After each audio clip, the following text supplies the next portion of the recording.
नमस्कार, आपण पाहताय कोकणचं नंबर 1 महा चॅनल कोकण साध लाईव्ह बातमीपत्रात आपलं स्वागत। सुरुवात करूया हेडलाईन्सनं। हेडलाईन्सचे प्रायोजक आहेत Tyzer hi-tech cotton shirts shine with horizontal strips, widest range of shirts with horizontal strips. लोकोत्सवाच्या चौथ्या दिवशी रंगला लीला गौरीहराच्या, रसिकांचा तुफान प्रतिसाद। कणकवलीत इमारतीवरून वातावरण तापलं, कन्हैया पारकरांचा आता थेट नितेश राणेंवरच रोख। आणि हा सुधीर कलिंगण यांचा निमित्त कोकण साध लाईव्हच्या लोकोत्सवाचं। हेडलाईन्सचे प्रायोजक आहेत Tyzer hi-tech cotton shirts shine with horizontal strips, widest range of shirts with horizontal strips. आता पाहूया सविस्तर बातम्या।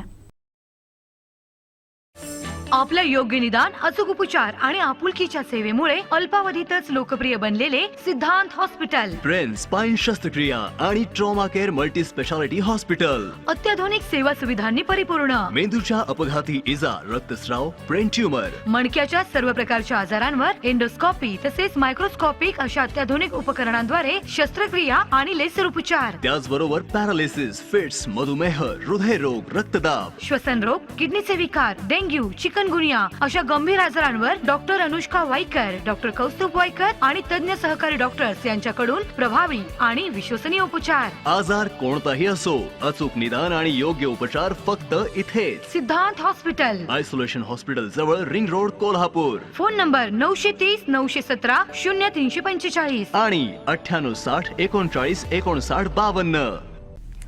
गुढीपाडव्याच्या मंगल मुहूर्तावरती कोकणचं नंबर 1 महा चॅनल सिंधुदुर्ग लाईव्ह कोकण साध लाईव्ह झालं। या निमित्तानं लोकोत्सव 2022चं आयोजन करण्यात आलं असून 11 एप्रिलपर्यंत हा लोकोत्सव चालणार आहे। लोकोत्सवाच्या चौथ्या दिवशी नाईक मोचेमाडकर पारंपरिक दशावतार नाट्यमंडळ मोचेमाडच्या लीला गौरीहराच्याने ऐन रंगत आणली। पाहूयात। गुढीपाडव्याच्या मंगल मुहूर्तावर कोकणचं नंबर 1 महा चॅनल सिंधुदुर्ग लाईव्ह आता कोकण साध झालाय। या निमित्तानं लोकोत्सव 2022चं आयोजन करण्यात आलं असून 11 एप्रिल पर्यंत हा लोकोत्सव चालणार आहे। लोकोत्सवाच्या चौथ्या दिवशी नाईक मोचेमाडकर पारंपरिक दशावतार नाट्यमंडळ मोचेमाडच्या लीला गौरीहराच्यानं रंगत आणले। चौथ्या दिवशी लोकोत्सवाचा शुभारंभ माजी नगराध्यक्ष बबन साळगावकर, श्रीराम बोरवेलचे सर्वेसर्वा अजित पाटील, दशरथ गावडे, दोडामार्ग सरपंच संघटना तालुकाध्यक्ष, स्मार्ट सरपंच प्रवीण परब, दशावतार चालक मालक संघटनेचे अध्यक्ष, नाईक मोचेमाडकर पारंपरिक दशावतार नाट्य मंडळाचे मालक तुषार नाईक, कोकण साध लाईव्ह आणि दैनिक कोकण साधचे संपादक सागर चव्हाण, ब्युरो चीफ संदीप देसाई, मुख्य कार्यकारी संपादक अर्जुन धसके यांच्या हस्ते दीप प्रज्वलन करून झाला।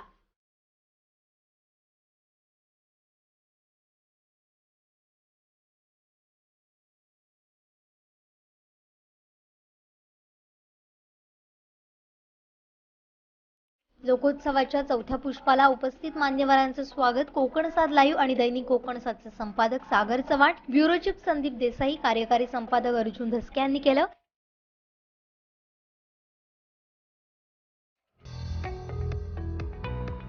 यानंतर प्रास्ताविक करताना संपादक सागर चव्हाण यांनी 8 वर्षातील सिंधुदुर्ग लाईव्ह ते कोकण साध लाईव्हच्या वाटचालीचा आढावा घेत कोकण साध लाईव्हचं ग्लोबल व्हिजन मांडलं। या कोकणामध्ये एका इंग्रजी दैनिकाची आवश्यकता आहे अशी अपेक्षा व्यक्त केली होती। त्याचबरोबर आदरणीय आपलेच आमदार नितेशजी राणे यांनी देखील त्यावेळी सिंधुदुर्ग लाईव्हकडून अपेक्षा व्यक्त केली होती की कोकणामध्ये एक इंग्रजी दैनिक असणं फार गरजेचं आहे आणि त्यामुळे ही काळाची गरज ओळखून कालच साहेब सांगायला अभिमान वाटतोय की एक ऐतिहासिक निर्णय हा आम्ही काल घेतला आणि आजपासून कोकणामध्ये पहिलं इंग्रजी दैनिक आम्ही सुरू केलं। आज कोकण साध आपल्या एकूणच विस्तारवादी स्वरूपात तुमच्या सेवेत आहे। ज्या पद्धतीने मागील 8 वर्षामध्ये प्रत्येक गोष्टीला आम्ही वाचा फोडली, केवळ बातम्या देत न बसता सामाजिक बांधिलकी जोपासण्याचं काम आम्ही खऱ्या अर्थाने केलं। भविष्यात देखील अशाच पद्धतीने हे सामाजिक व्रत आहे ते देखील आम्ही जपू आणि त्याचसोबतच निर्भीड बातमीदारिता म्हणजे काय असतं हे देखील जसं 8 वर्षामध्ये सिंधुदुर्ग लाईव्हने अर्थात कोकण साध लाईव्हने जसं ज्या पद्धतीने दाखवलं, जिथे अन्याय तिथे सिंधुदुर्ग लाईव्ह ही ओळख झालेली आहे। कशाला उद्याची आता बातमी एका क्षणात ही सिंधुदुर्ग लाईव्हची ओळख आहे। तीच ओळख यापुढे कोकण साध लाईव्हच्या माध्यमातून आमची अशीच आम्ही ठेवू आणि तुमचा हा विश्वास यासाठीच यापुढे नवा कोकण, युवा कोकण घडविण्यासाठी आम्ही कटिबद्ध राहू. होय आम्ही विस्तारतोय यावेळीचं प्रेझेंटेशन करण्यात आलं. तर सामाजिक कार्यकर्त्यांसह उल्लेखनीय कामगिरी करणाऱ्या कोकण सुपुत्रांचा, कलेवर प्रेम करणाऱ्यांचा सन्मान करण्यात आला. यात सामाजिक सहकार, राजकीय क्षेत्रात कार्यरत असणारे बाबूराव चव्हाण यांचा सन्मान माजी नगराध्यक्ष बबन साळगावकर यांच्या हस्ते करण्यात आला. सार्वजनिक बांधकामचे अधिकारी विजय चव्हाण यांचा सत्कार श्रीराम बोरवेलचे अजित पाटील यांच्या हस्ते करण्यात आला.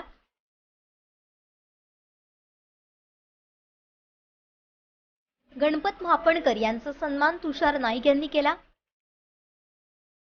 सामाजिक कार्यकर्ते दशावतार प्रेमी सुधाकर राणे यांचा सन्मान सरपंच प्रवीण परब यांच्या हस्ते करण्यात आला.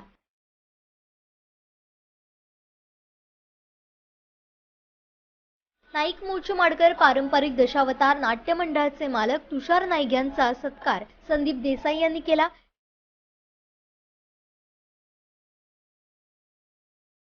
ज्येष्ठ कलावंत उल्हास नाईक यांचा सत्कार अर्जुन धसके यांनी केला.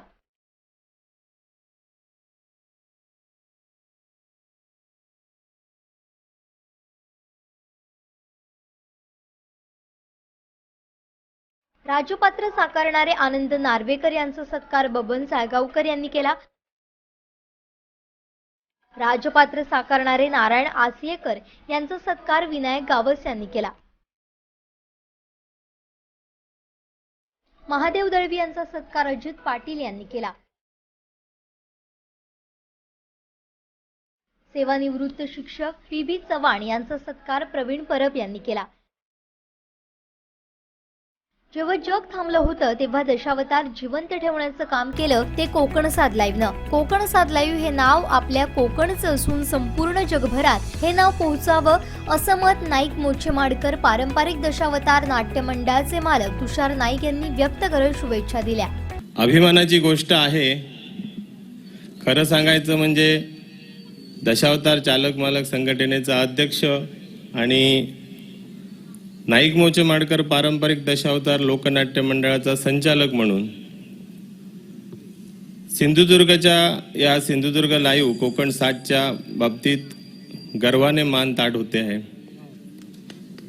की सिंधुदुर्ग लाईव्ह विस्तारतो आहे.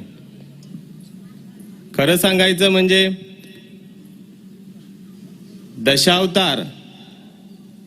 या दशावतार लोककलेची ओळख आज भारताबाहेर कशामुळे झाली असेल तर ती सिंधुदुर्ग लाईव्हच्या म्हणजेच आज कोकण 7च्या माध्यमातून. मध्यंतरीचा काळ हा कोविड-19चा होता. संपूर्ण भारत नव्हे तर जग बंद होतं आणि अशा बंद असलेल्या सिच्युएशनमध्ये ही दशावतार खऱ्या अर्थाने जर कोणी जिवंत ठेवली असेल तर ती सिंधुदुर्ग लाईव्ह म्हणजे कोकण 7ने ठेवलेली आहे. मी सिंधुदुर्ग लाईव्ह हा शब्द घेतोय म्हणजे काय तर त्यालाही तेवढंच महत्व आहे कारण आता तो विस्तारतो आहे आणि कोकण 7 होतो आहे. ही अभिमानाची गोष्ट आहे. सिंधुदुर्ग लाईव्हनं शून्यातून विश्व निर्माण केलं असून त्याचे संपादक सागर चव्हाण यांच्यासह त्यांच्या सहकाऱ्यांनी अपार कष्टाने हे उभं केलंय. त्यांचं करावं तेवढं कौतुक थोडं आहे असं मत सेवानिवृत्त शिक्षक पी.बी. चव्हाण यांनी व्यक्त करत कोकण 7 लाईव्हच्या भविष्यातील वाटचालीसाठी शुभेच्छा दिल्या. की कोकणातल्या आणि कोकणातून तळ कोकणात असणाऱ्या या सिंधुदुर्गाने आमचे सागरजी चव्हाण यांच्या माध्यमातून दाखवलेलं आहे आणि त्यामुळे सर्व सिंधुदुर्गाच्या वासियाने आधी मी प्रथमतः सागरजी चव्हाण ब्युरो चीफ कोकण 7चे त्यांचं अभिनंदन करतो आणि पुढच्या त्यांच्या वाटचालीस खूप खूप शुभेच्छा देतो. मित्रांनो, सागर चव्हाणने खरं तर अगदी शून्यातून सृष्टी निर्माण केली असं म्हणावं लागेल.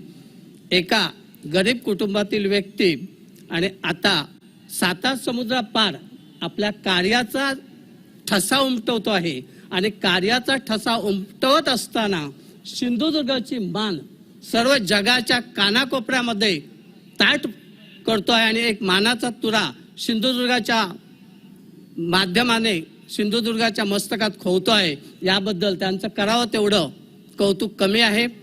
सर्वसामान्य जनतेला त्यांच्या प्रश्नांना यासह सामाजिक विविध घटकांना न्याय मिळवून देणारं चॅनल कोकणसाद लाईव्ह असून याचा आवाज जगभरात बुलंद हो असं मत व्यक्त करत माजी नगराध्यक्ष बबन साळगावकर यांनी कोकणसाद लाईव्हच्या भविष्यातील वाटचालीसाठी शुभेच्छा दिल्या. प्रथम सागरला धन्यवाद देईन की त्यांनी या ठिकाणी लोकोत्सव साजरा करण्याचं काम हातामध्ये घेतलं आणि या ठिकाणी चौथं पुष्प या ठिकाणी उमटलं जातंय. या ठिकाणच्या सर्व कलाकारांना गेली 2 वर्ष सातत्य ठेवून प्रोत्साहन देण्याचं काम सागर चव्हाण करत आहेत. आणि सागर चव्हाण यांच्या बाबतीमध्ये बोलायचं झालं तर अत्यंत गरीब कुटुंबातून जन्माला आलेला, कोलगावमध्ये ज्यांचा जन्म झाला, सागरचं कौतुक करत असताना थोडं 1-5-2 मिनिटं थांबला तरी चालेल, परंतु सागरनेच हे सगळं घडवून आणलंय. मला कल्पना आहे की या ठिकाणी उशीर झालेला आहे, परंतु सागरचं कौतुक करत असताना एक गरीब कुटुंबातून येऊन त्यांनी कोकणसाद सारखं लाईव्ह चॅनल या ठिकाणी होय आम्ही विस्तारतोय म्हणून या ठिकाणी आता नवीन ढंगामध्ये सादर करत आहेत. त्या सागर चव्हाण यांना मी मनापासून शुभेच्छा देतोय. तुमची जास्त वेळ घेत नाही आणि हे चॅनल या संपूर्ण भारतामध्ये अल्पावधीमध्ये संपूर्ण पसरेल एवढी या ठिकाणी शुभेच्छा देतोय. हा कार्यक्रम कोकणसाद लाईव्हच्या सोशल मीडिया प्लॅटफॉर्मवरून लाखो दर्शकांनी पाहिला. आभार प्रदर्शन ब्युरो चीफ संदीप देसाई यांनी केलं. कार्यक्रमाचं सूत्रसंचालन गेस्ट अँकर प्राध्यापक रुपेश पाटील यांनी केलं. यानंतर नाईक मोचेमाडकर पारंपरिक दशावतार नाट्य मंडळ मोचेमाडच्या लीला गौरी हराच्या नाट्यप्रयोगाचं सादरीकरण करण्यात आलं. या नाट्यप्रयोगास थेट जिमखाना मैदानावर आणि कोकणसाद लाईव्हच्या केबल टीव्ही आणि युट्यूब डिजिटल प्लॅटफॉर्मवर लाखो रसिकांचा तुफान प्रतिसाद मिळाला. या विश्वाच्या ठिकाणी जो जो प्राणी जन्माला आलाय त्या प्रत्येकाला मरण आहे, बरोबर आहे. आणि तद्वत तुला सुद्धा मरण आहे आणि ते आगळ्या वेगळ्या पद्धतीने. मग अरे मरावे परी कीर्ती रूपे उरावे. या तुझा संपूर्ण असुर साम्राज्याचा तुला विस्तार करायचंय. दृष्टी ऑप्टिशियन्सची 11 वर्ष विश्वासार्हतेची सिंधुदुर्गातील ग्राहकांसाठी स्पेशल ऑफर. चष्मा आणि गॉगलच्या दर्जेदार फ्रेमवर 50% फ्लॅट सूट आणि विशेष भेटवस्तू सुद्धा. ब्रँडेड फ्रेम खरेदीवर कॉडॅक कंपनीची लेन्स मोफत.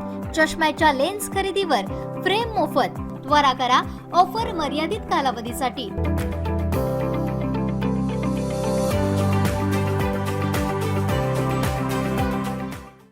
कणकवलीत सध्या इमारतीवरून राजकीय वातावरण तापलंय. कणकवली अभ्युदय बँकेमागील मोरिये बिल्डिंग भाडोतऱ्यांना विश्वासात न घेता केवळ स्वतःच्या स्वार्थासाठी नगरपंचायतमधील सत्ताधाऱ्यांनी बिल्डरला हाताशी धरून रातोरात पाडली. कणकवली शहरातील या दुर्दैवी घटनेवर आमदार नितेश राणे गप्प का, असा सवाल शिवसेना नगरसेवक कन्हैया पारकर यांनी पत्रकार परिषदेत उपस्थित केला. ही इमारत पाडण्यामागे आमदार नितेश राणे सूत्रधार आहेत का, असा सवालही त्यांनी उपस्थित केलाय. पाहुयात काय म्हणालेत कन्हैया पारकर आणि दादा म्हापसेकर. देवडेकर बिल्डिंग पाडल्यानंतर धंदे चालू झाले आहेत का, तो कसं लागतं त्यांनी सांगावं मला. ही बिल्डिंग पाडल्यानंतर हे सगळं सुरू झालेलं आहे असेल. ह्या गोष्टी त्यांचं म्हणण्याप्रमाणे अशा गोष्टी असेल, परंतु नगराध्यक्ष समीर नलावडे यांना या गोष्टीवर भाष्य करण्याचा अधिकार नाही. आमदार तुमचा आहे, नगराध्यक्ष तुम्ही आहात, यशा यंत्रणेला तुम्ही दाबून ठेवा. का असेल ते तुम्ही यंत्रणा वापरा, आम्हाला बरोबर घ्या, आम्ही आहोत. परंतु मुळातच ज्या व्यक्तीला 7 वर्षाची कैद झालेली आहे, शिक्षा झालेली आहे, असा व्यक्ती या कणकवली शहराचा नगराध्यक्ष पदावर आहे. हेच कणकवली शहराचं दुर्दैव, नागरिकांचं दुर्दैव आहे. पवित्र पदावर बसतेवेळी त्यांनी विचार करायला पाहिजे होतं की आपल्याला शिक्षा झालेली आहे, आपण कैदी आहोत, आपल्याला शिक्षा झालेली आहे. त्यांनी त्याच्यातून निरपराध साबित व्हावं आणि परत त्या खुर्चीवर बसावं. पहिल्यांदा त्यांनी राजीनामा देणं सगळ्यात महत्त्वाचं आहे. कारण तुम्हाला असं सांगतो की शिक्षा झालेली व्यक्ती नगराध्यक्ष पदावर आहे. बिल्डिंग तोडणारा सत्ताधारी नगरसेवक आहे, नगराध्यक्षाचा भाऊ आहे जोडीला पाडण्यासाठी. मग नगरपालिकेला अड्डा म्हणायचा नाही तर काय म्हणायचं हा तुम्ही मला प्रश्न सांगतो.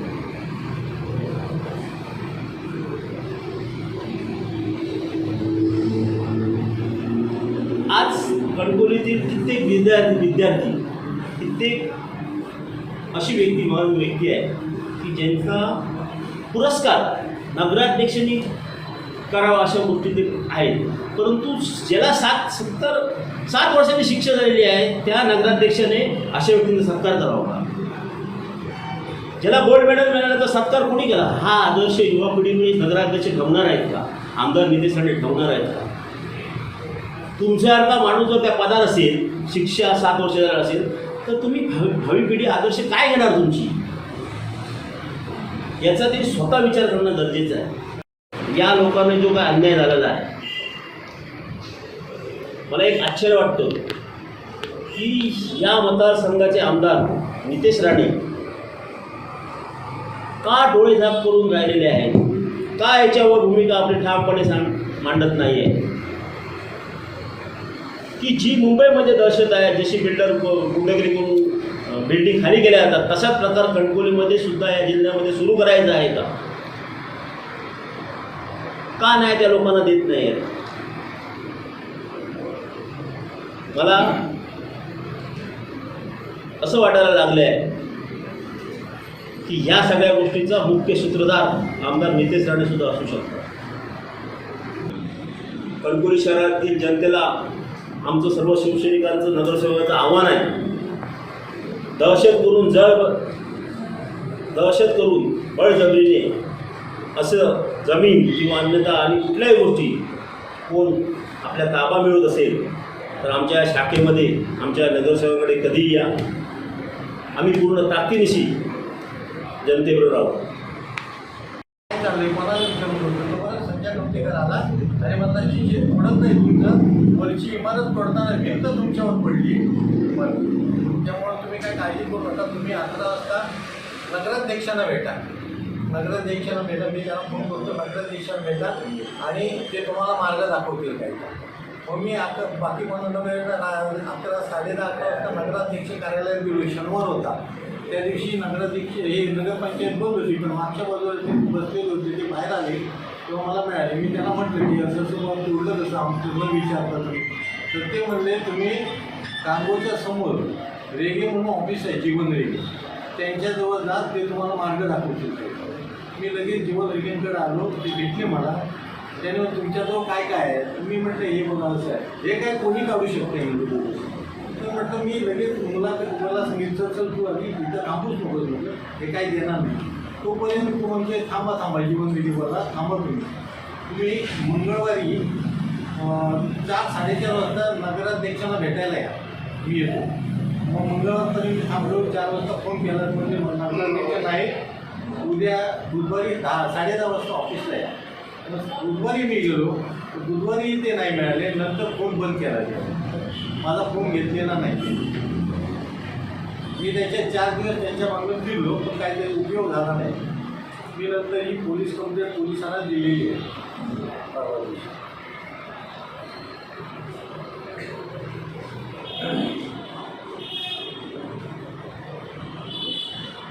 आणि एवढी दहशत आहे की मी ज्यानं मला सांगितलं की इमारत पाडली ते सगळं सांगून गेला, पण जाताना शेवटी एक सांगायला विसरला नाही की कोणाला माझं नाव सांगून. मी माझ्या 2 माणसांना केलं, चांगल्या माणसांना, म्हणजे काय करतो मी 40 वर्ष आहे नागपूर, 2 चांगल्या माणसांना भेटलो आणि म्हटलं असं माझं झालं, बघा काय ते काय करायचं आता मी. तर ते म्हणजे योग्य सल्ला दिला, वकिलाकडे जा, हे ते सगळं सांगितलं. पण शेवटी ते व्यापाऱ्यांनी पण सांगितलं आमचं नाव सांगू नका. म्हणजे कुठे जाऊ तिथं त्यांचं नाव कोणी सांगू नका म्हणून सांगितलं. एवढी दहशत आहे.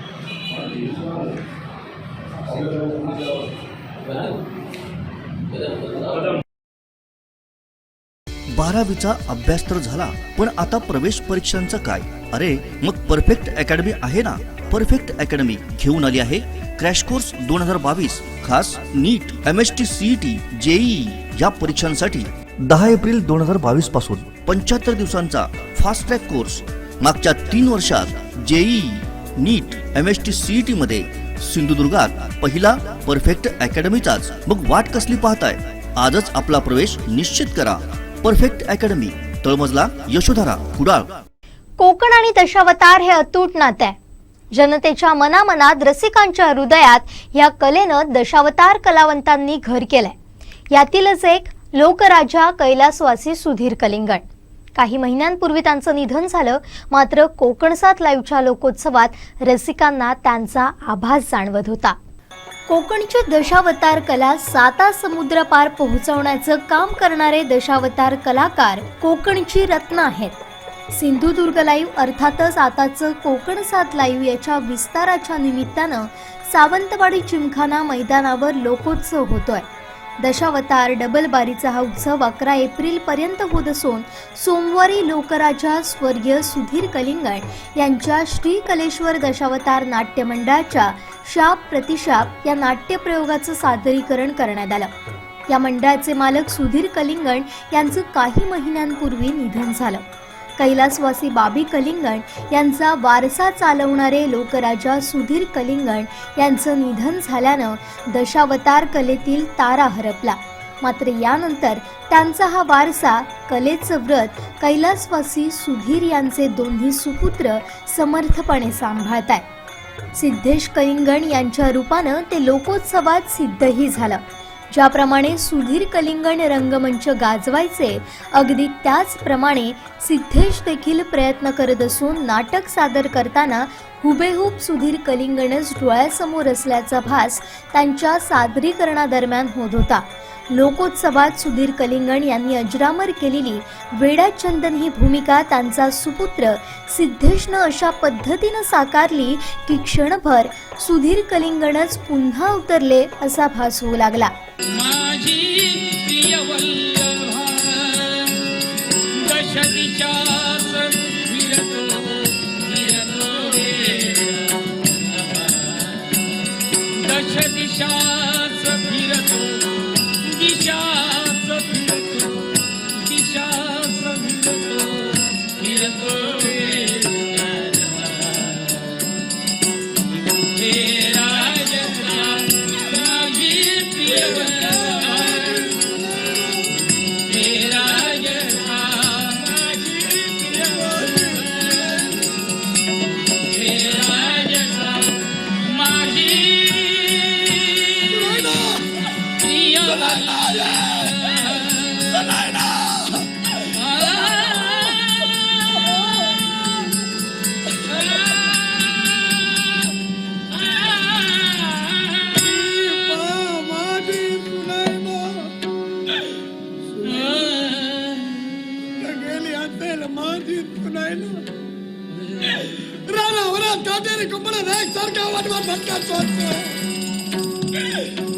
माझी सुनाई ना आतापर्यंत मला सापडलेली सुने ना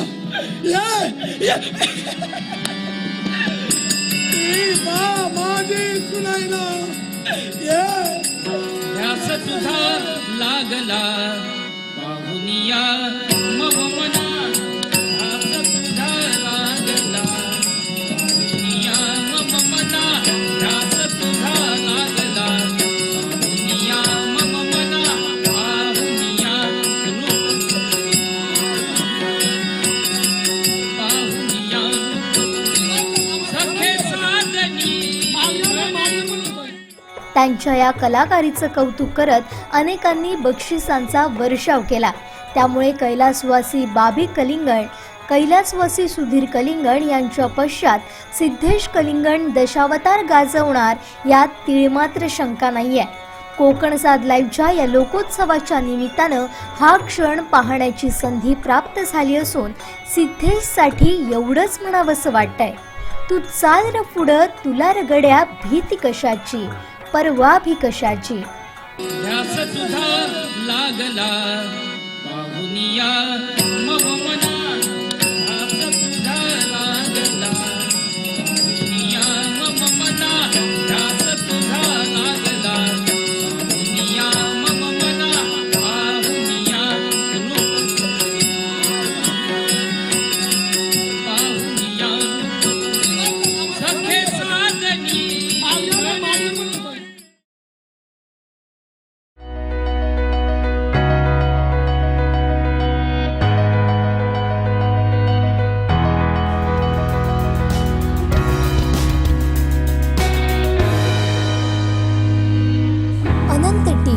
अनंत प्या, आनंदी रहा. कणकवली शहरातून जाणाऱ्या नागवे रस्त्याचं काम सुरू असताना रस्त्यावरून मोठ्या प्रमाणात पाण्याचा प्रवाह जाण्यासाठी मोरी घालण्यात आली. मात्र त्याचं काम निकृष्ट दर्जाचं होत असल्यामुळे नागवे गावचं रहिवासी, भ्रष्टाचार निवारण समिती अध्यक्ष, शिवसेना शाखा प्रमुख प्रमोद सांगवेकर यांनी आणि रस्त्यावरून जाणाऱ्या रहिवाशांनी ठेकेदाराला निकृष्ट कामाबद्दल जाब विचारत काम थांबवण्यास सांगितलं.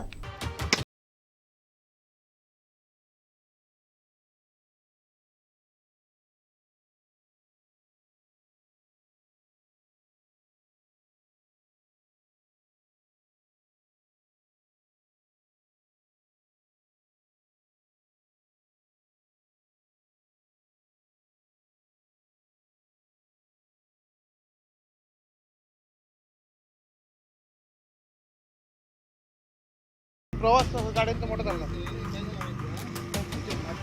हो, मी शाखा प्रमुख आहे शिवसेनेचा आणि आमच्याकडनं निधी इथे येते आणि हे असलं काम करणार. टाकताना नवीन टाकली पण कुठली कशी काय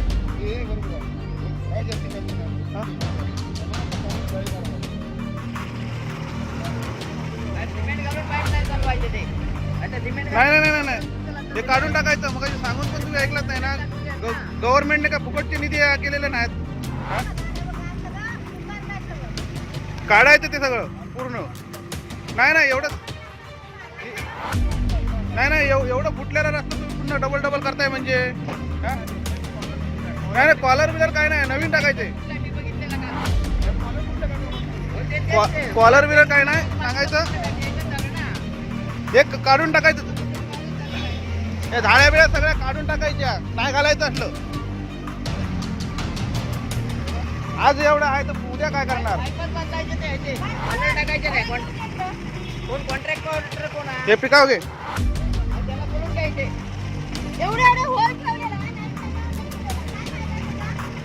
काल बघितलं पाईप फुटले, त्याच्यावर माती टाकून ठेवलेलं. काढ टाक, खनन काढ पूर्ण.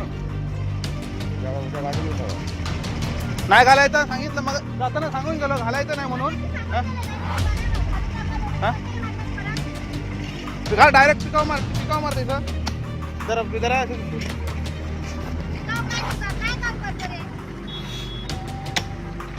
या बस होला गाडी घातली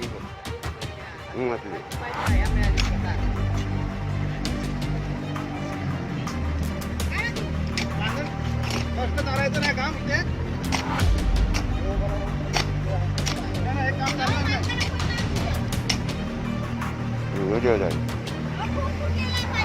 धाळे घालून कामं करणार, हे धाळे घालून कामं करणार. पाईप बदलायचे पूर्ण. नाही पाईप बदलायचे, मला माहिती नाही. पाईप बदलायचे, जेसीबी लावायचा. तर इथून मी सकाळी 9:30 पावणे 10च्या दरम्यान इथून जात असताना माझ्या निदर्शनात आलं की मोरी फुटलेली होती दोन्ही ठिकाणी आणि त्याच्यावरती झाडी घालून कॉन्क्रीट घालत होते. तर कॉन्क्रीट घालत असताना मी त्यांना एक बजावण्याचा प्रयत्न केला की हे कॉन्क्रीट इथे घालू नका. या ठिकाणी मोठा होल होता, त्याच्यावरती जाळी टाकून कॉन्क्रीट घालत होते. तर ते कॉन्क्रीट घालू नका म्हणून सांगून गेलो आणि कॉन्ट्रॅक्टरला सांगून ते नवीन मोरी टाका असं सांगितलं. तर त्याने टाकतो म्हणून सांगितलं आणि काम थांबवलं. आणि त्यानंतर अर्ध्या तासानंतर मी पुन्हा येऊन बघितल्यानंतर त्यांनी त्याच्यावरती जाळी मारून कॉन्क्रीट घालून टाकलं. मग याचा अर्थ असा होता की त्याच्यावरती खडीकरण करून डायरेक्ट डांबरीकरण करून मोकळे होणार होते. पण इथे तर पाण्याचा जो एवढा मोठा प्रवाह आहे, त्या प्रवाहामुळे इथलं मोरी घालण्याचा उपयोगही शून्य आहे. त्याबद्दल हा जो रस्ता चालू आहे हा स्वयंभू मंदिर ते नागवे रोड आहे आणि फलारी महाराजांच्या देवळाच्या समोरून जाणाऱ्या रस्त्याच्या कमीत कमी 100 फूट अंतरावरती ती मोरी घातलेली आहे आणि त्या मोरीवरती हा प्रकार घडलेला आहे आणि असंच निष्कृत दर्जाचं काम केलं जात आहे. सांगितला इथे जो कोण माणूस होता कामगार त्यांचा, त्याला सांगितला की ठेकेदाराला बोलून घ्या आणि हे मोरी बदला. जर जे मोरी नाही बदलली तर मी ठेकेदारावरती कायदेशीर कारवाई करण्यात यावी. आता जे काम चालू आहे हे निष्कृत दर्जाचं काम चालू आहे आणि प्रत्येक नागरिकांनी आपापल्या गावामध्ये असं जर काम चालू असेल तर ते जागृत राहून काम व्यवस्थित करून घ्यावं ही माझी कळकळीची विनंती आहे. मालवणी खाऊचा तर सिंधुदुर्गात येऊचा. 2005 पासून खवय्यांच्या सेवेत असलेलं सुप्रसिद्ध फॅमिली रेस्टॉरंट ठाण्यानंतर आता कणकवलीतही सिंधुदुर्ग किनारा. मालवणी जेवणाबरोबरच मुघलाई, पंजाबी, चायनीज, तंदुरी जेवणही उपलब्ध. खास आकर्षण मुंबईची केप्सा बिर्याणी आणि केप्सा फ्राईड राईस कणकवलीत प्रथमच. कॉल करा 8624 90 94 49 आणि 8624 85 94 49. गोव्यातील भाजपचे नवनिर्वाचित आमदार प्रवीण आर्लेकर यांनी कोकण 7 लाईव्ह आणि दैनिक कोकण 7चे संपादक सागर चव्हाण यांना कोकणातल्या पहिल्या इंग्रजी दैनिकाबद्दल खास शुभेच्छा दिल्यात. फ्री प्रेस जर्नल आणि फोमेंतो मीडियाचा कंटेंट शेअरिंग स्वाक्षरी करार समारंभ गोवा येथील ताज हॉटेलमध्ये मोठ्या दिमाखात पार पडल्यानंतर खास भेट घेऊन शुभेच्छा दिल्यात. कोकणला आता सर्वात पहिलं आणि आपल्या हक्काचं इंग्रजी दैनिक मिळणार आहे. कोकणचं सर्वात पहिलं दैनिक कोकण 7नं हे ऐतिहासिक पाऊल उचललं असून आता कोकणातील तब्बल 1,75,000हून अधिक विद्यार्थ्यांपर्यंत द फ्री प्रेस जर्नल या जगप्रसिद्ध इंग्रजी दैनिकाची PDF आवृत्ती पोहोचवली जाणार आहे. या संदर्भातील अत्यंत महत्त्वाचा फ्री प्रेस जर्नल आणि फोमेंतो मीडियाचा कंटेंट शेअरिंग स्वाक्षरी करार समारंभ गोवा येथील ताज हॉटेलमध्ये मोठ्या दिमाखात पार पडला. त्यानंतर गोव्यातील भाजपचे नवनिर्वाचित आमदार प्रवीण आर्लेकर यांनी कोकण 7 लाईव्ह आणि दैनिक कोकण 7चे संपादक सागर चव्हाण यांना कोकणातल्या पहिल्या इंग्रजी दैनिकाबद्दल शुभेच्छा दिल्या. दैनिक कोकण 7चं हे अत्यंत धाडसी पाऊल आहे. यामुळे कोकणातल्या युवा पिढीला व्यक्त होण्यासाठी ग्लोबल व्यासपीठ मिळेल असा विश्वासही त्यांनी व्यक्त केला. यावेळी कोकण 7चे मार्केटिंग हेड समीर सावंत, दैनिक गोवंदाच्या मार्केटिंगचे अमित कोकळे, कृष्णा पालियेकर आदी उपस्थित होते. दृष्टी ऑप्टिशियन्सची 11 वर्ष विश्वासार्हतेची सिंधुदुर्गातील ग्राहकांसाठी स्पेशल ऑफर. चष्मा आणि गॉगलच्या दर्जेदार फ्रेमवर 50% फ्लॅट सूट आणि विशेष भेटवस्तू सुद्धा. ब्रँडेड फ्रेम खरेदीवर कॉडॅक कंपनीची लेन्स मोफत. चष्म्याच्या लेन्स खरेदीवर फ्रेम मोफत. त्वरा करा, ऑफर मर्यादित कालावधीसाठी.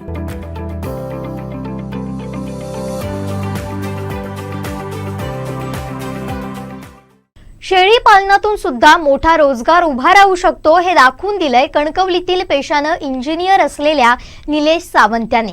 एवढंच नाही तर त्यांच्याकडे असलेल्या शेळीची किंमत ऐकून तुम्ही चक्रावून जाल. केवळ एका शेळीची किंमत आहे तब्बल 15 लाख. मात्र यासाठी त्यांची मेहनतही मोठी आहे. यासाठी ते कशी शेळ्यांची काळजी घेतात, या शेळीचं वैशिष्ट्य काय, पाहूयात याबाबतचा आमचे कणकवली करस्पॉन्डंट उमेश बुचडे यांचा थेट ग्राउंड रिपोर्ट.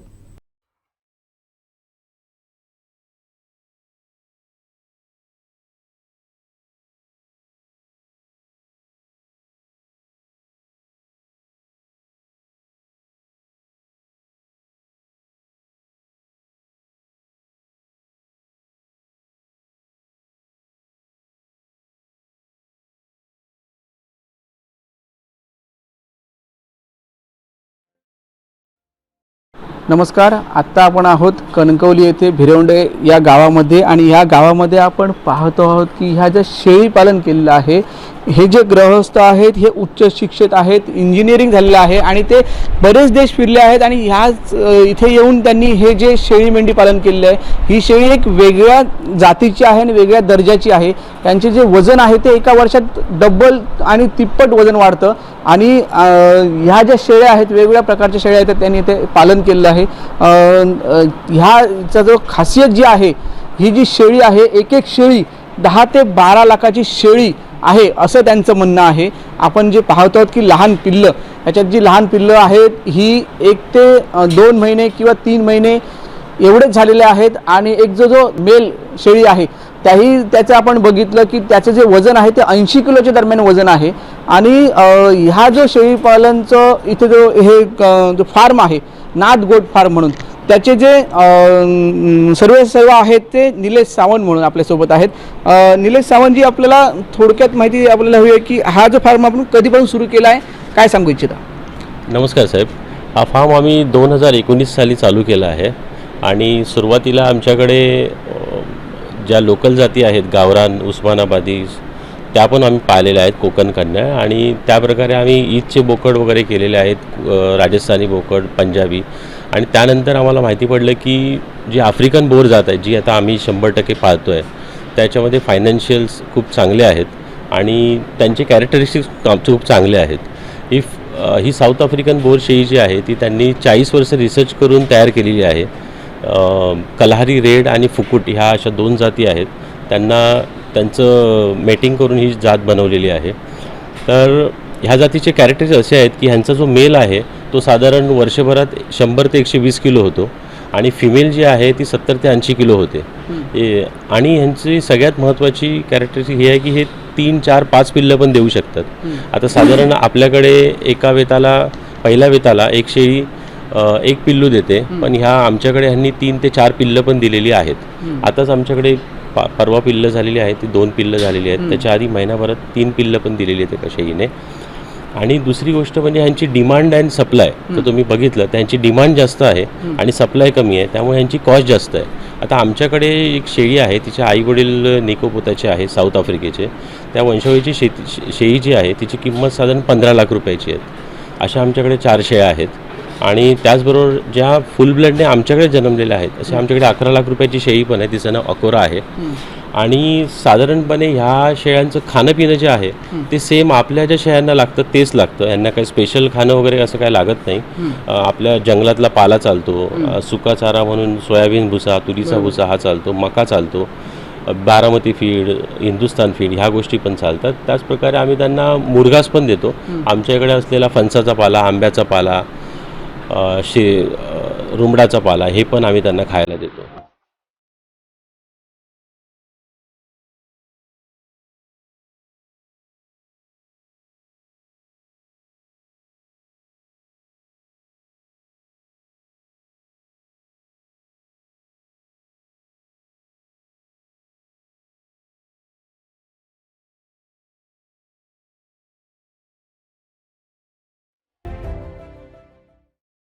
ह्या शेळ्या त्या आपण कुठून आणल्या आहेत काय? ह्या शेळ्या सुरुवातीला ज्या आम्ही आणलं त्या फलटणवरून आणला. फलटणला ह्याची मोठे फार्म्स आहेत, फलटण, सांगली, सातारा ह्या ठिकाणी. आणि तिथून आम्ही एक 6-7 शेळ्या आणून आता आमच्याकडे एवढ्या शेळ्या झालेल्या आहेत. ब्रीडिंग करून बेसिकली आम्ही ब्रीडिंग करतो, आम्ही दुसरं कुठलं मार्केट करत नाही. ह्यांच्यावर जर समजा त्यांच्या आजारपणाचा काय असेल तर त्याचं नियोजन कसं असतं? जनरली ह्या शेळीचं कॅरेक्टर असं आहे ना, ह्याची इम्युनिटी पॉवर खूप चांगली आहे, त्यामुळे ह्यांना आजार पण लवकर येत नाही. आजारपणा आलीच ना तर जी साधारण आजारपण आहेत ती सर्दी, खोकला, ताप आणि संडास होणं ह्या ज्या नॉर्मल गोष्टी आहेत, जर आपण सुरुवातीलाच ह्या गोष्टींची काळजी घेतली ना आणि तोंडावाटे औषध दिलं तरी लगेच बरे होतात. ही शेळी बिलकुल त्रास देत नाही, आजारपणाचं काही नाही आहे. क्रिटिकल असं होतं केव्हा तरीच होतं, मॅस्टिसिस वगैरे होतं पहिल्या वेता शेळीला, पण ते काही हे नाही, त्याच्यावर उपचार आहेत. ही शेळी तापमान जे आहे ते गरम उष्ण तापमान असेल तरी आणि थंड तापमान असेल तरी एक्झॅक्टली ही शेळी ना जगातल्या 44 ते 47 देशामध्ये सापडते. ही शेळी ऑस्ट्रेलियामध्ये 45 degree plus temperature, 50 degree plus टेम्परेचरमध्ये पण असते आणि कॅनडा, न्यूझीलंडसारख्या -30 डिग्री टेम्परेचर देशांमध्ये पण आढळते. त्यामुळे ही बनवलीच तशी आहे की ही कुठल्याही वातावरणात राहू शकते. आपल्यासारख्या कोकणच्या वातावरणात जिथे पाऊस जास्त पडतो तिथे आमच्याकडे आता 60-70 प्राणी आहेत, त्यामुळे काय प्रॉब्लेम नाही, कुठल्याही वातावरणात सेट होतं. भविष्यात ह्या शेळीचे जे वितरण म्हणजे आपण जे विकता ते कुठे मार्केट आहे? ह्याला मार्केट साहेब आम्ही लोकल मार्केटमध्ये देतो. आता लोकलमध्ये भरपूरशा आमच्या 20-25 शेळ्या विक्री झालेल्या आहेत. त्याचप्रकारे घाटावर तर सगळीकडे घेतात, सातारा, सांगली, फलटण, औरंगाबाद, नाशिक, पुणे इथे जातं. त्याचप्रकारे कर्नाटक, चेन्नई, ओरिसा, आसाम, बँगलोर ह्या ठिकाणी पण या शेळ्या विक्री झालेल्या आहेत. निश्चितच हे होते निलेश सावंत, हे जे बी इंजिनिअरिंग आहेत आणि त्यांच्यानंतर त्यांनी इथे कणकवलीमधील ह्या गावामध्ये येऊन त्यांनी हा शेळीपालनचा व्यवसाय केलेला आहे. आणि खरोखरच सिंधुदुर्ग जिल्ह्यातील एक तरुणांनी यांचा आदर्श घेणे गरजेचं आहे, कारण हा 15 लाखाची एक शेळी म्हणजे अशा 4 शेळ्या त्यांच्याकडे आहे. म्हणजे एवढ्या मोठ्या रकमेच्या किमतीची शेळ्या त्यांच्याकडे आहेत आणि हे शेळीपालन उत्कृष्टरित्या नियोजनाबद्ध हे ते त्यांनी केलेलं आहे. त्यामुळे कुठेतरी तरुणी ज्या व्यवसायानिमित्त बाहेर जात असतात किंवा व्यवसायानिमित्त नोकरी करत असतात त्यांनी हा आदर्श यांचा घ्यावा आणि आपल्या जिल्ह्यातच जो कृषी व्यवसाय असेल आणि हे शेळीपालन असेल हे करण्याची गरज आहे. उमेश बुचडे, सिंधुदुर्ग लाईव्ह, कणकवली.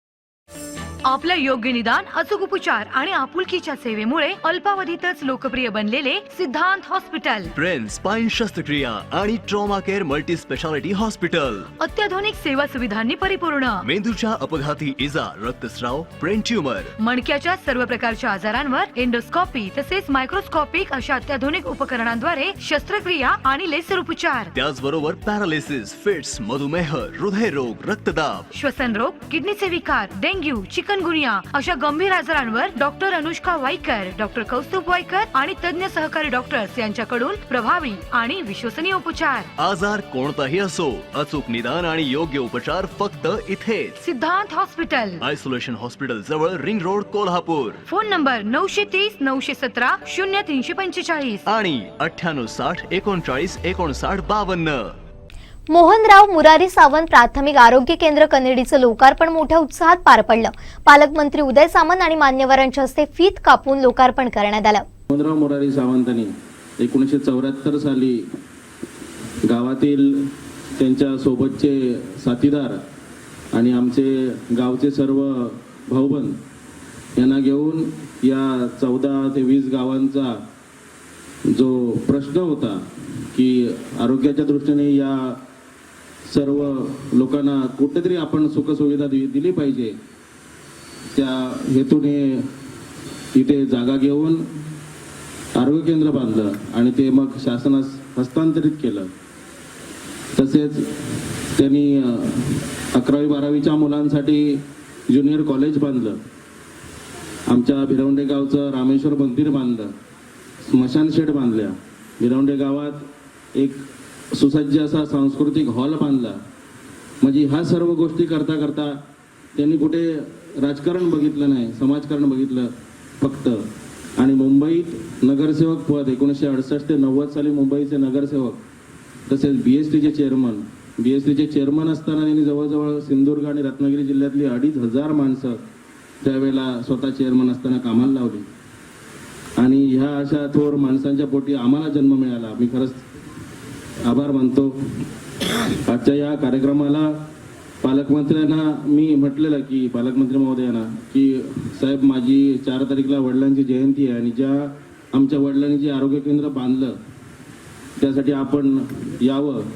पालकमंत्री महोदयांना वेळात वेळ काढून हेलिकॉप्टरने इथे आले. म्हणजे जेव्हा आमच्या रामेश्वर मंदिराचा जीर्णोद्धार झाला तेव्हा आमच्या वडिलांनी शंकराचार्यांना हेलिकॉप्टरमधून घेऊन आलेले. बांधकाम, औषधे, साधनसामुग्री आणि रुग्णवाहिकांसाठी पुरेशा प्रमाणात निधी वेळच्या वेळी उपलब्ध करून दिल्यामुळं आपल्याला या कोविडच्या आजारावर मात करता आलेली आहे. त्याचबरोबर लसीकरणातही आपला जिल्हा राज्यामध्ये पहिल्या 5 मध्ये आहे. तर आपल्या या आरोग्य सेवेत जो आमूलाग्र बदल झालेला आहे त्यात माननीय पालकमंत्री आणि महाराष्ट्र शासनाच्या आरोग्य विभागाचं मोठं योगदान आहे. मी जिल्हा आरोग्य अधिकारी म्हणून मी त्यांचं स्वागत करतानाच आभार मानतो की त्यांनी मला कधीही कुठल्याही निधीची किंवा कुठल्याही प्रशासकीय बाबींची अडचण न येता ह्या 2 वर्ष कोविडमध्ये आपण चांगलं काम करण्यात त्यांचा मोठा सहभाग आहे. या जिल्ह्यातील सर्व नागरिक, सर्व राजकीय पदाधिकारी आणि या सर्वांचं यासाठी चांगलं सहकार्य मिळालेलं आहे. त्याबद्दलही मी त्यांचं आभार मानतो. आदरणीय उद्धव साहेबांनी या जिल्ह्याची पालकमंत्र्याची धुरा माझ्यावर टाकली. 2.5 वर्षामध्ये अनेक कार्यक्रम आपण प्रथमेश केले. त्याच्यामध्ये राजकीय कार्यक्रम केले, शासकीय कार्यक्रम केले, एकामेकाला लढायचा सुद्धा कार्यक्रम आपण 2.5 वर्षामध्ये केला. पण मला असं वाटतं की सिंधुदुर्ग जिल्ह्यातला आजचा कार्यक्रम हा प्रशासकीय सगळ्यात आदर्शवत असा कार्यक्रम आहे. प्रथमेशनं मला या कार्यक्रमाचं निमंत्रण दिलं. कदाचित प्रथमेशला त्यावेळी वाटलं होतं की पालकमंत्री काही येणार नाही. ते चेहऱ्यावरच मला असं वाटत होतं. पालकमंत्र्यांना आपल्याला टोलवलेलं आहे, सतीश सावंतला पण वाटलं होतं. पण या कार्यक्रमाची ताकद आपल्या सगळ्यांनाच माहिती आहे की ज्या सावंत साहेबांनी म्हणजे प्रथमेशच्या वडिलांनी मुंबईमध्ये राजकारण करत असताना आपल्या गावाला देखील विकास झाला पाहिजे, आपल्या गावामध्ये देखील विकासाची कामं झाली पाहिजेत म्हणून दातृत्वानं अनेक गोष्टी या गावामध्ये करण्याचा त्यांनी निर्णय घेतला. मी आताच प्रथमेशला विचारत होतो की 2 एकर जागेची आता किंमत किती आहे. मला असं वाटतं किमान 2 कोटी रुपये. आताच मी संदेश पारकरांचं देखील निवेदन बघितलं. इकडे तिकडे जमिनी लाटत असताना जमीन देण्याची भूमिका त्यावेळी सावंत साहेबांनी घेतली. त्यावेळी कॉलेज बांधण्याचा निर्णय घेतला. त्यावेळी स्मशानभूमी बांधण्याचा निर्णय घेतला आणि मला असं वाटतं की हा प्रत्येक राजकारणाच्या समोरचा एक आदर्श आहे, मग तो कुठच्याही पक्षाचा असो. आज मला सहकारी म्हणून प्रतिभेचा जसा अभिमान आहे, कारण त्यानं सांगत असताना मुंबईला त्याच्या वडिलांनी काय केलं, या गावामध्ये त्याच्या वडिलांनी काय केलं, प्रतिभेची तुमची देखील जबाबदारी वाढली आहे. त्यांच्याच पावलावर पाऊल टाकून आपण सगळ्यांनीच, तुम्ही एकट्याने नाही, आपण सगळ्यांनीच दातृत्वाचा हा गुण मनामध्ये धरत सिंधुदुर्ग जिल्ह्याचा विकास अजून चांगल्या पद्धतीनं कसा होईल यासाठी सगळ्यांनी कार्यरत राहिलं पाहिजे. कारण राजकारणाचा आपण काय म्हणूया त्याला, पायंडा एक बदलतोय. राजकारण एक वेगळ्या दिशेनं जाताना आपल्याला देशामध्ये बघायला मिळतंय, महाराष्ट्रामध्ये बघायला मिळतंय. आणि अशा वातावरणामध्ये एक आदर्शवत कार्यक्रम हा माझ्या हस्ते होणार आहे. म्हणूनच मी आज पुण्यातनं सतीश सावंतसाहेब या कार्यक्रमाला उपस्थित आहे. शेवटी ठळक घडामोडी पुन्हा एकदा. हेडलाईन्सचे प्रायोजक आहेत Tyzer hi-tech cotton shirts shine with horizontal strips, widest range of shirts with horizontal strips. लोकोत्सवाच्या चौथ्या दिवशी रंगला लीला गौरीहराच्या, रसिकांचा तुफान प्रतिसाद. कणकवलीत इमारतीवरून वातावरण तापलं, कन्हैया पारकरांचा आता थेट नितेश राणेंवरच रोख. आणि हा सुधीर कलिंगण यांचा निमित्त कोकण 7 लाईव्हच्या लोकोत्सवाचं. हेडलाईन्सचे प्रायोजक आहेत Tyzer hi-tech cotton shirts shine with horizontal strips, widest range of shirts with horizontal strips. बातमीपत्रात वेळ झाली इथेच थांबण्याची. पाहत रहा कोकणचं नंबर 1 महा चॅनल कोकण 7 लाईव्ह. धन्यवाद.